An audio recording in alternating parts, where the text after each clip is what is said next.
Cinema పేరేంటిది? ఇడుపు కాగితం అనే పేరు పెట్టి, ఇడుపు కాగితం అంటే ఏందో అర్థమైతలేదట. దాని మీద ట్రోలింగ్ చేస్తున్నారు. నేను ఒకటే మాట అడుగుతా ఉన్నా, ఇడుపు కాగితం అంటే అర్థమైతలేదని కొంతమంది ఏదైతే మాట్లాడుతున్నారో, పోయి సినిమా యాక్టర్ పవన్ కళ్యాణ్ ఉన్నాడు, ఆయన అడుగురి, అర్థమైందో చెప్తాడు. ఆయనకు బాగా తెలుసు దాని అర్థం, వాడి ఖచ్చితంగా చెప్తాడు. మా భాష మీద అవహేళన చేసినందుకే ఇలా రాష్ట్రం వచ్చింది. ఇంకొకసారి అటువంటి వెకిలి ప్రయత్నం చేయకండి. ఒకరి భాషను ఒకరం గౌరవించుకుందాం, ఒకరి సంస్కృతిని ఒకరు గౌరవించుకుందాం, అందరం కలిసి ఉందాం. కానీ ఇటువంటి ప్రయత్నాలు చేసి మళ్ళీ ఒకసారి తెలంగాణని అవమానపరుస్తాం, మా భాషని కించపరుస్తాం అంటే మాత్రం చూస్తూ ఊరుకునేది ఉండదు. ఇక్కడ జరుగుతున్నది ఏంటి? ఇవాళ తెలంగాణ భాషను కించపరిచినా కూడా కాంగ్రెస్ పార్టీ ఏం మాట్లాడదు. ఎందుకంటే రేవంత్ రెడ్డి గారికి తెలంగాణ ఉద్యమానికి ఏం సంబంధం లేదు. బీజేపీ పార్టీ ఏం మాట్లాడదు, ఎందుకంటే వాళ్ళకి దేశంలో ఉన్న ఇష్యూలు తప్ప తెలంగాణ గురించి పట్టులేదు. బీఆర్ఎస్ పార్టీ ఏం మాట్లాడదు. ఎందుకు మాట్లాడదు బీఆర్ఎస్ పార్టీ అంటే, అందులో ఒక గుంటనక్క ఉంటాడు. ఆయన పరిస్థితి ఏంటంటే మొత్తం ఆంధ్రోళ్లతోని వ్యాపారాలు. ఇయాలటి కూడా నేను ఛాలెంజ్ చేసి చెప్తున్నా, ఏదైతే మనం ఫీజులు తక్కువ వేస్తలేరని కార్పొరేట్ విద్యా సంస్థలు వచ్చి మనల్ని దోపిడీ చేస్తున్నాయని చెప్తున్నామో, ఆ నారాయణకు చైతన్యకు మొత్తం కూడా ఈ గుంటనక్కనే పాలు వస్తాడు. ఇయాలటి కూడా కంప్లీట్గా పాల వ్యాపారం ఉన్నది. నేను ఇవాళ తెలంగాణ ముఖ్యమంత్రి గారిని డిమాండ్ చేస్తా ఉన్నా, ఈ కార్పొరేట్ విద్యా సంస్థలకు మీరు పర్మిషన్ ఇచ్చే ముందు ఒక రూల్ పెట్టండి. ఏంటిది? మీరు పాల్గొనేది ఉంటే విజయ డైరీ నుండి కొనండి, పాల్గొనేది ఉంటే కరీంనగర్ డైరీ నుండి కొనండి, ముల్కనూర్ డైరీ నుండి కొనండి, లేదా మదర్ డైరీ నుండి కొనండి. వీటి వల్ల మన పాల రైతులకు లాభం జరుగుతుంది. కానీ ప్రైవేట్ వ్యక్తుల దగ్గర కొనడంతో ప్రైవేట్ సంస్థలకు లాభం అయితే తప్పితే ఇంకోటి కాదు.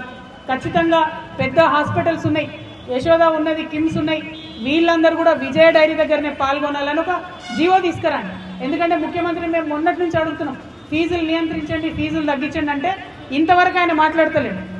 కాబట్టి నారాయణ చైతన్య, ఈ హాస్పిటల్స్, ఈ మల్లారెడ్డి యూనివర్సిటీలు, వేల మంది స్టూడెంట్స్ ఉన్నటువంటి అందరూ కూడా విజయ డైరీ దగ్గర పాల్గొనాలనే ఆర్డర్ తేవాలని చెప్పి ముఖ్యమంత్రి గారిని నేను డిమాండ్ చేస్తున్నాను. ఎందుకు ఈ మాట అంటున్నామంటే, ఇలా నారాయణ చైతన్య కాలేజ్ ఉంటే వేల మంది బట్టలు ఉతుకుతారు. ఆర్డర్ మాత్రం ఇక్కడ మన రజక సొసైటీలకు రావు, రజక సోదరులకు రావు. వాళ్ళు హెయిర్ కటింగ్ చేస్తారు వేల మంది పిల్లలకు.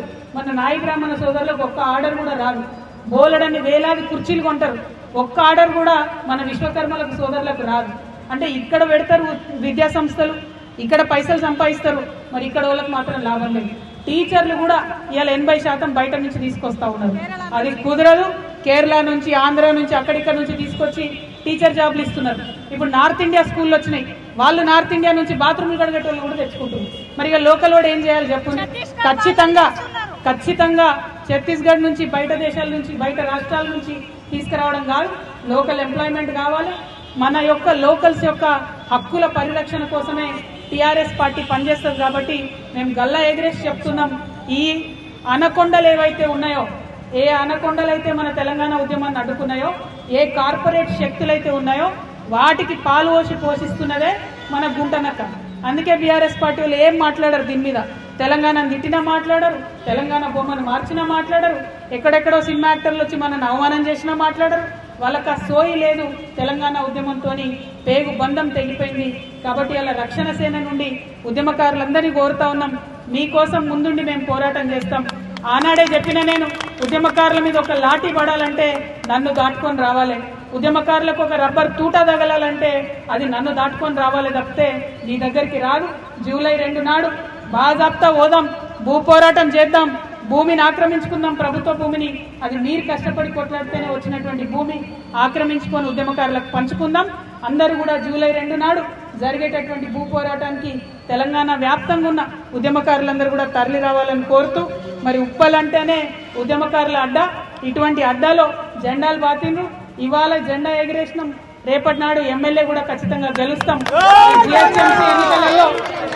జిహెచ్ఎంసీ ఎన్నికలలో అన్ని డివిజన్లలో పోటీ చేస్తాం.